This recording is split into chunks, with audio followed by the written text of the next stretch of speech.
my giddy odd. Welcome. This is Keith Fields. This is Lady Sarah. And thank you for joining us. Boil your cup, boil your water up, getting ready. Is someone having a baby live on the show? No, it's for the cup of tea, darling. It's for the cup of tea. Tea is for Troy. Tea is for Tuesdays, Thursdays, 2 o'clock. Which is when we're going to be doing this, so remember that time. It's nice and easy to remember. Easy. And also, of course, we've got some good news coming as well. Good news doesn't start with the tea. Yeah, I'm trying though, babe. I'm trying. How about terrific, tremendous, titillating tales? Yes, so... Best I could think of. We have a couple of guests coming onto the show. We have a real special little magician working for us later on as well, straight from the Magic Soiree. And this is, sorry, interrupting. No. And this is interactive. There is a little chat window somewhere on your screen, so please find that and say hello to us. A couple of quick hellos. Arthur Otten is out there. Hello, Arthur. And look, we can put Mike Thornton. Hi, guys. Deep and meaningful there. Yeah, deep and meaningful. So keep the chats going because it's nice for us to know you're listening. Thanks, and please share this. Yes, whether you're watching on Facebook or YouTube, let other people know we're doing it. Just to give you a bit of background, we're actually going for a local show. Yes, we are. We are. You are welcome to watch if you're from somewhere else, of course. Of course. But we are going to interview some very dear friends that we have today. So, but first of all, cup of tea. Cup of tea, yes. Spot of milk, darling. Spot of milk for the tea. Spot of milk. There you go. Always have a little bit of milk first. Mm-hmm. Then, of course, add your tea. Delightful little bit of Lady Grey we've got here. Always nice. Personally, I hate tea, so I'm drinking coffee. That's the way it goes. Perfect, darling. Just great with all the teas. Anyway, let me introduce you. Get straight on to our first guest. She is a lady who I've worked with at the Troy Chamber of Commerce, a very dear friend of ours. We've put on many events together. We're also members of the Women's Business Forum. Let me show you some pictures of this great lady. Look how cute she looks here. Oh, look at this one, Keith. Oh, a sports lady. She's, amongst other things, the Director of Administration for Straight Line, who are financial advisors.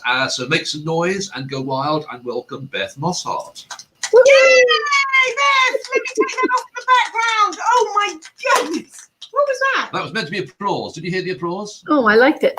That's the best we could do. Perfect, Beth. So those pictures, Beth, you've got to tell us what was going on there. I mean, it's we didn't realize you were such a sports person. Oh, I love sports. I play sports even today. I love the one playing baseball in the street. That was in Massachusetts. I don't know if I was 5 or 6 years old, but it's quite the stance, don't you think? It is. You were really getting down and getting to it. I hope it was what do we call it? Not an outfield. Home run. Was it a home run? Very good. Very good. That's the baseball. I've got all the lingo. Oh, yes. I've been doing the research. He's been doing his stuff. I'm trying to remember the cricket term for when you hit it completely over the thing. And a six. A six. Yeah, six runs for hitting it out of the boundary or 4 runs. Constant surprise to me, darling. Yeah. Another game I know absolutely nothing about. So we'll keep clear of the sports in this program. If you are a sports fan and you're watching, you are in the wrong place. So, Beth, the Troy Chamber of Commerce. Let's go back to some serious stuff for a minute. The Troy Chamber of Commerce. They're running lots of virtual events, all that sort of thing. Have you seen any of them? Have you been part of them? I did see the one that the two of you hosted about talking with people online and trying to do that effectively. So I'm trying to do some of the things you said. I'm trying to be animated. I'm trying to be close to the screen. I'm trying to get rid of the watching in the background. We've got Big Ben over there. Ben. I have Big Plant. Good. But a clean background. We like that. That's nice. I paid attention to the things that you said. I don't always pay attention to you, but I did this time. For those who don't know what we're discussing here, we did a training for the Troy Chamber on how to do Zoom meetings with just some good basic technical advice on the best way to use this medium, because lots of people are using it nowadays, and we need to get good at it quick. It's going to be an advantage for those who do. So if you are a member of the Troy Chamber, by all means go online. I think the training's still up there. You can check that out. It is. I found it helpful even when I was Zooming with family last week, which was a wonderful thing to be able to do. And then we had a Zoom staff meeting last Friday at the end of the day with our people who are all working remotely. I'm the only one who's in the office. And so it was wonderful to see everybody's faces. And because I had listened to your training, I was a little more conscious about what I did while I was. Lovely. Fantastic. I was not drinking tea that afternoon. So are you looking forward to meetings getting back to normal, or are you enjoying the Zoom meetings? There's something kind of nice about the quiet of a Zoom meeting. It's a wonderful thing to be able to be interactive with the people with whom you're speaking. Yeah. But I do miss the personal contact with the people with whom I work and our clients that we meet with. There's a little something missing from a Zoom, but at least you can see the person's face, you can see their expressions, you can see if they're not really sure what you're saying, which is very, very helpful. Way better than a telephone meeting. And of course, you're still in contact with clients all the time, and you were talking about 3 different types of calls that you're getting at the moment from your clients, your investors. Tell us about one of those types of calls. Yeah, it's been very, very interesting. I don't know if you keep track of the markets, but the markets have been slightly volatile. That's all we'll say, slightly volatile. They've been crazy and kind of out of control. And some people want to talk about how that's going and be reassured about the way their money is invested, or what could they do, what are their options, that kind of thing. So a number of the calls that we have gotten over the past, I would say, months, have been involved with, well, what should I do? Should I make changes? And everybody's situation is different. There's not one answer that's right for everyone all the time. About a third of the calls have been about that kind of call. Mm-hmm. Perfect. And what about other calls? What else have you? Well, very, very good that you knew that 1/3 was not the entire number of calls. Yeah, I worked it out. Maths is one of her strong points. That's So, it. yeah. Magicians and mathematicians. It's very impressive. Very impressive. The other 2/3 are sort of split evenly. About a third of the people want to know how they can invest more money, because they know that if the markets are down, that's often a good time to invest and a smart market move. So about a third of them have been about that. And the other third, in a lovely way, have been clients calling to check to make sure that we're all right, to make sure that, things are going okay with us. I think partly they want to know that we're still answering the phone and we're still talking to them and that kind of thing. But it's been very sweet. We've worked with a lot of our clients a long time, and it's very, very nice to have them call and check on us. Yeah. So that's amazing. Sorry, I want to go back to the second group of people who are still investing. I love that. People are still there. Yep. It's have you ever heard buy low, sell high? Yes. I've always gone for the other one myself. Buy high, sell low. That seems to be the way that I invest. My pot seems getting smaller. Yeah, that's why we're in business, Keith, because they're too confused. No, but there are a significant number of people who have wanted to invest more heavily or to invest more aggressively.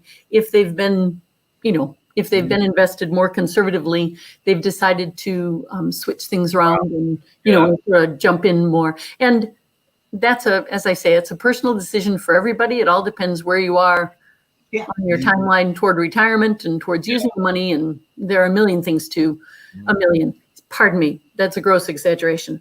There are a number of things that you can keep in mind. No, but the point is that you're reassuring them. And I should think there's a lot of people who need reassuring. Well, as we all do at this time, being stuck inside, wondering what the heck we're doing. I talk about being stuck inside. Who are you stuck inside with? Currently I'm stuck inside at the office all by myself, which is really kind of nice. I love my coworkers and I like it when they're all here. But man, I'm getting a lot done because the phone is never ringing. Those are all it's set off remotely. And so that's kind of nice. At home, I have a sister, a brother-in-law, and a nephew, and a dog that are staying with me. And that has been really, really nice to have that company and that support. And in addition to that, I find the support from people who are remote from me, being able to be in touch either this way or electronically, or just even by phone or by text, is really, that connection is just a wonderful thing. Makes a Yeah, difference. Makes a difference. we thrive on this human Human contact, and we've got a different sort of human contact going on at the moment. Yeah, We all yeah. need it, don't we? We have coming up a gentleman who's reassuring in a different way, though. I mean, I know you're reassuring your clients. He's reassuring all the students in his classroom. So, Beth, if it's okay with you, we're going to pop you back into our virtual green room. Do we know how to do that? Well, Should we be don't know. okay? This is our first time of doing this, so we're going to press a button and hope for the best. So I'm going to give her a round of applause. Whoa, we'll see you soon, Beth. Okay, thanks. You've gone straight on to a shot of our next Our guest. next guest. Now, come on. Do you know who this next guest is? There'll be some of our friends out there that do know who he is. He's such a wonderful man. Mr. Joe Chasney has been teaching English and leadership within the same school district for over 20 years. He's obviously working from home right now, which he shares with his 2 sons and his gorgeous wife, Priya. And here's a glimpse of him when he was still young. But look, here's another one, Keith. Look at this. What do you think of that one? Look at that handsome chap. Goodness gracious me. Please put your hands together for the one, the only. Mr. Joe Chasney. Yay! Yeah. Let's get rid of him. There he is. Hurrah! I was going to say that Joe is one of those teachers that you want to be teaching your kids. We've known him for a while. He's a man of many talents. He's a man of boundless energy. Boundless. And it's a pleasure to have you here, Joe. Thanks very much for joining us. You guys are hilarious. This has been a lot of fun to watch so far. I don't know how you guys are making this potentially dull topic of teaching during the quarantine fun, but hey, let's go. We are interested in everything. We're interested in what's happening out there and how you're making it work, because we're not in work. We spend all our days at home working from a home office and writing and stuff like that. So we miss out on the whole work thing. So we find it deeply fascinating. But Joe, you're also juggling 3 school districts while you're at home. Because you're in one school district, your boys are in another, and of course your wife works in a third as a learning specialist.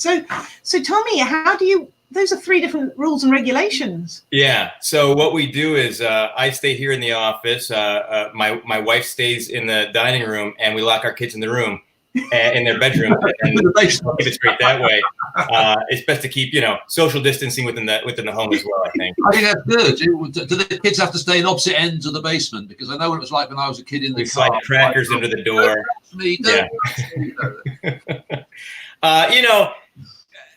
I'm as you know, I'm blessed with an amazing wife, and she kind of takes charge when it comes to figuring out the boys' schedules. And so their schedule is a bit tricky. They've got a lot of Zoom meetings with different teachers. They've got different requirements from different, teachers. One's in 7th grade, one's in 8th grade. Right. They're both going to the same school. You would think that there would be a lot of continuity, a lot of consistency. Not necessarily the case. So my wife has been great about, really organizing the scheduling with the boys and making sure that they're on track. I talk with them about what's going on in their studies as much as I can. Try to be there for them to help them if they need it.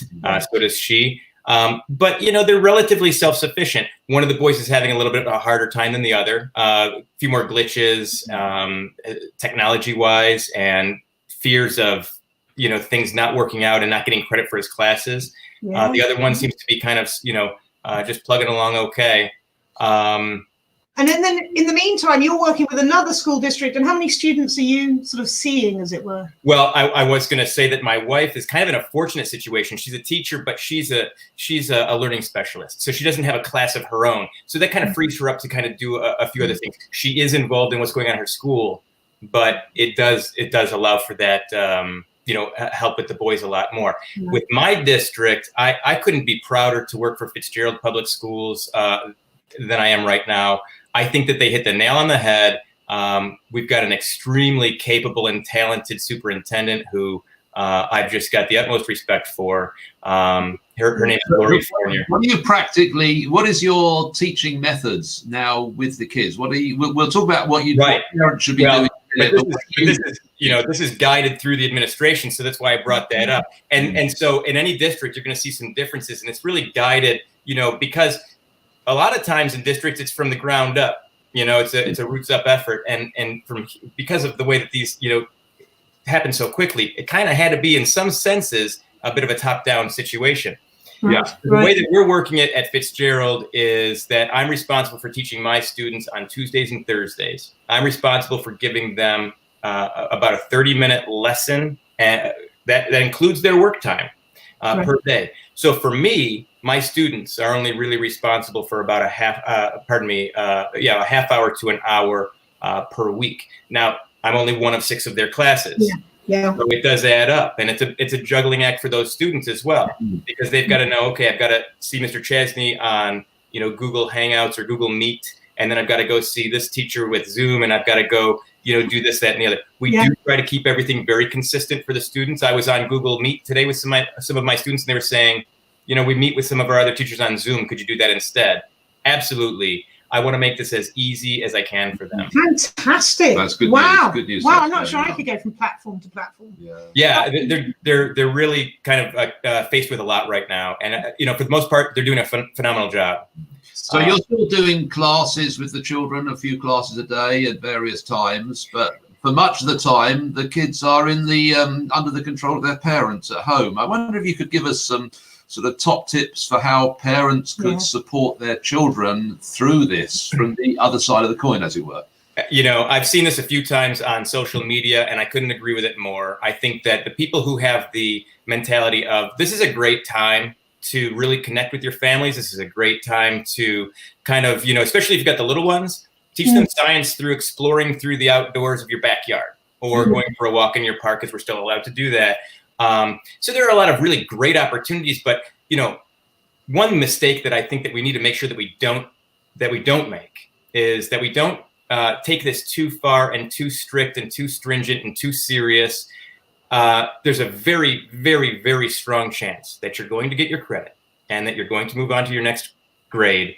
And I think that if we take it too seriously, and if we make the mistake of making this something that is a miserable experience instead of a wonderful experience, we could tint education or give it kind of a negative lens instead of kind of really promoting it. And so take this time to just love everybody, love your kids, show them encouragement, show them that they're learning to do new things that they didn't even expect that they were going to be learning. Like we're learning how to use Google Meet. You guys are learning how to use this wonderful platform here, as we were doing today pre-show, and Zoom and everything else.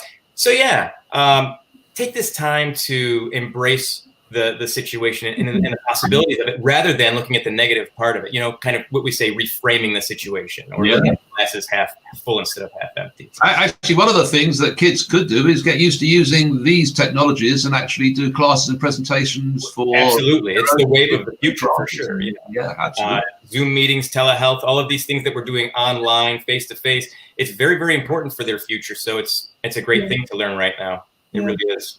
Well, one of the many ways that we know you, of course, is as Keith and I run the Magic Soiree every month, and we have brilliant magicians and performers. And this man here is one of our favourites. He is. You not only do close up for us, but you open the show for us as well. So how do you bring magic into the classroom? Or do any of your students know?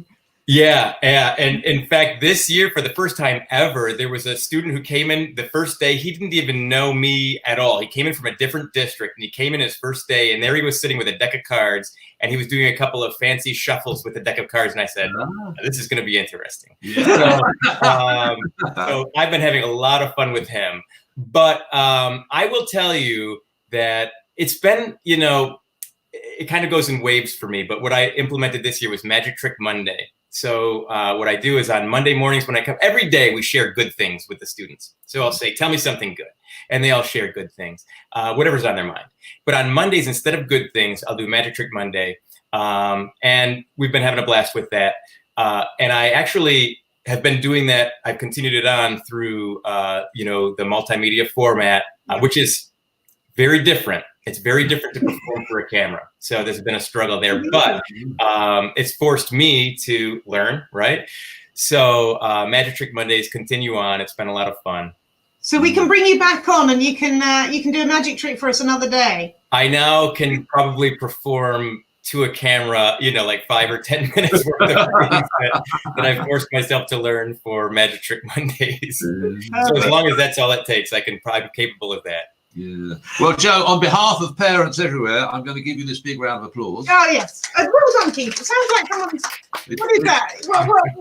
I don't know. It's the best I can do at the Okay, moment. that was it. My sound effect machine isn't very loud. But talking about magic... We do. We have a friend of yours, a friend of ours, Joe.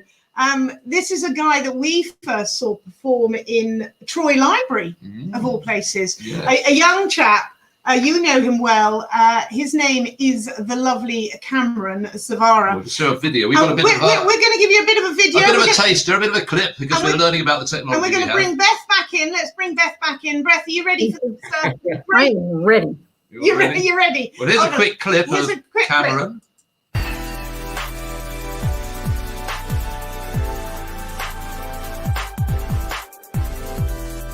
We unsist the pocket formula back. No, you got that freaked you out? That was awesome. That was good. You take a soup ladle, put it in your sleeve, it becomes a floating ball. It's stupid, but I know you're going to try it out when you go home. I know you are. Wow, where is he? There he is! Hey, come on. Gotta get my tea. Hold on one moment. All right. This is bigger than mine. I don't know. Is that right? Obviously, well, because he's doing virtual shows. Oh, look, we've all got a couple. Look at this. Yeah. Together. Cameron, how are you, my friend? I'm doing well. How are you? Yeah, we're excellent. We're excellent. We're on Facebook, and we've got a whole 35 viewers watching at the moment.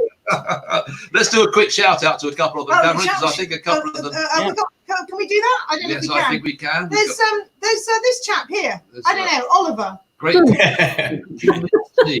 could that person? Who could that be? He's one of my favorite people. I don't know. We're just hold on. Say hello to someone else. Jonathan Usher, look at this. Look at this. He's in New This Zealand. man is Wonderful. Hold it. We are going truly international. And then, of course, we got Hal. Yeah. Nicely done, Hal. Hal's another performer miles away. Miles and miles away. Cameron, virtual shows. Are we doing any? We're doing some shows. Yes, virtual shows. It's a thing. It's happening. It's really happening. Well, ladies and gentlemen, we're going to find out what a virtual show is really like, because we've invited Cameron to do a bit of stuff for us, if that's okay. Yes. So we're going to hang around in the green room, and we're going to give you the show. We might pop back and say hello, but we're going to give you a lot of support. You'll hear us in the background, hopefully. But Taking over. Huge round of applause. We'll give you the stage. The fabulous Cameron Zavara. Hey, what's going on? A lot of people ask me, Cameron, how do you do magic? How do you perform it? So I thought I would explain something called the shiny object principle. It's all about distracting you with the shiny object. You see, when you're looking at the shiny object, you really should be looking over here. You probably missed that. I'll slow down. I'll put 2 coins over here. Now, don't look at the shiny. You looked, didn't you? Because I was shaking. You should have been looking. That's the third one. Yeah.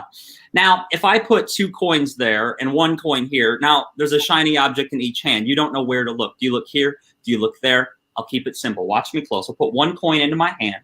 I'll put the 2 coins over here. You just looked again. You missed it. This coin's already gone. Oh, man. One more chance. Last shot. 1 coin into my hand. This coin's here. You missed it when it's gone. It's gone. That's the shiny object. It's so distracting you. That's what happens. Yeah. I need a volunteer. Can I get a volunteer? Hold on. How do I do this? No, other one. This one. Sorry, Cameron. Cool. This will work perfect. Well, help me out, okay? I have a deck of cards. Now, it's not a normal deck of cards. I'll show you why. Check this out.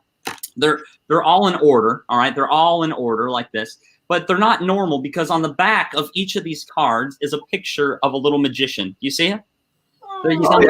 He's on the back of every single one of these cards, okay? Yeah. And so the idea is when I flip through the cards, I'm going to stand up for this, that you can actually see the magician move. And he does a trick. He's going to do a trick for us. I'm not going to tell you what the trick is quite yet, but what I'd like you to do is pick a card. Beth, go ahead, pick a card. Pick a card? I'm telling you what I'm picking. Not the ace of spades, though, because it's right here, but a different one. Go ahead. You can tell me. Okay, I'm picking the Jack of Diamonds, please. The Jack of Diamonds. Okay, let me find it here. the Jack of that. Now, Beth, I'm going to put it up here so you can see it the whole time, okay? It's right there, the Jack of Diamonds, so we don't forget. Now, the magician does this trick, Beth, where, get it on here with the light so you can see. Yeah. And there it is. Perfect. That's it. Yeah, we're good. Okay, good. He reaches up, takes off his top hat, taps it with a magic wand, reaches inside, pulls out one card only, and in fact, it's the Jack of Diamonds, Beth. Pretty cool. Oh, Cool. That's great.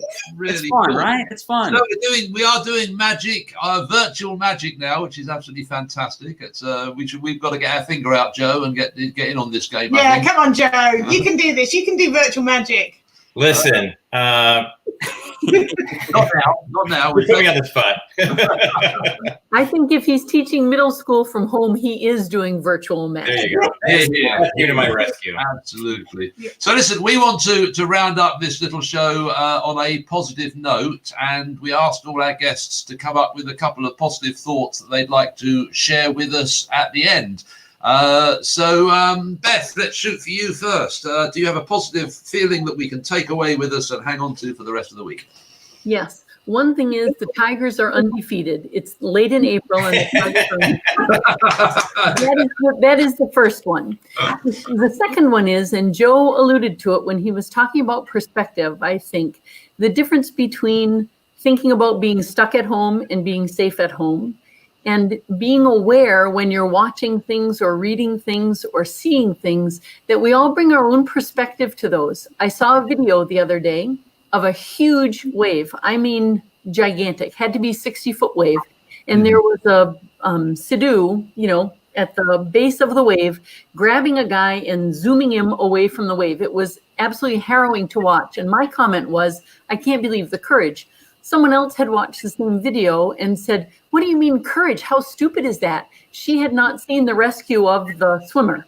And so her perspective was that the person on the machine was just being silly. So you just have to think about your perspective and hopefully have a good one for most of the things that we're facing. Yeah. No, that's perfect, Beth. Thank you very much, Absolutely. Beth. It's That's reframing really- it, isn't it? It's reframing and rethinking. Yeah, I love that. I love that indeed. Well, what about you, Joe? One last thought to the teachers and parents and students out there? Yeah, this is a great group of people to, everybody's been very positive here, so it's easy to share positive things. I think that people have a hard time seeing the light at the end of the tunnel or seeing the end, coming. But there's a website out there called We Are Teachers. Great website for teacher resources, and parents can use We Are Teachers now. A lot of free resources if you want to help your students or your children at home with certain things. I was reading some of the comments. People are talking about Khan Academy. It's a great resource. We Are Teachers has a Facebook page, and they asked teachers to post things to the Facebook page. They said, what are you telling your students? And what they found was that they had hundreds of responses, and 100% of their hundreds of responses started with, we miss you. And I think that's such a positive thing because, we miss you could see, again, got to look at perspective, Beth. It could be seen as negative, but we miss you because we love you and we want to be with you. And you know what? This is going to end. And when it does end, teachers across America are going to be, receiving those students with open arms, and we're all going to be refreshed and ready to learn. And so glad to be back when we finally are. Wow. That's That's fantastic. Good positive news. That is it. Cameron. Cameron? Yeah. I can't remember I asked you for a positive thought. You didn't, but I'll make something up. The big thing for me is just, every day, you wake up at home and you're kind of home. You're not leaving. So having some sort of structure, I think, is important every day, and don't be so hard on yourself. Every hour I got to do this and then this and this. And I know for students, that's kind of how that is with their classes scheduled. But if you want to go sit on the couch and watch a Netflix show, go do it. It's okay, but also don't only do that, get something productive done, but, don't be so hard on yourself through these times, and we'll all get through it. Yeah, absolutely. Guys, thank you so much for each one of you. And coming up now as to your credits is a bit of information about you so people can check out your websites. We really appreciate you being with us. Yes, today. thank you so much for joining us on what is our first show. And if you are watching, please give us some feedback. Let us know what you'd like to see, because we want to keep doing this, and our plan is to do it every Tuesday and every Thursday at 2:00, which is why it's with a it's cup all of about tea. Tea. You see, they all begin with tea. That's I'm the going to idea. put this out there, and I'm going to take you up to the green room. Yes. Lovely to see you. Take care. See ya. Bye. Thank you.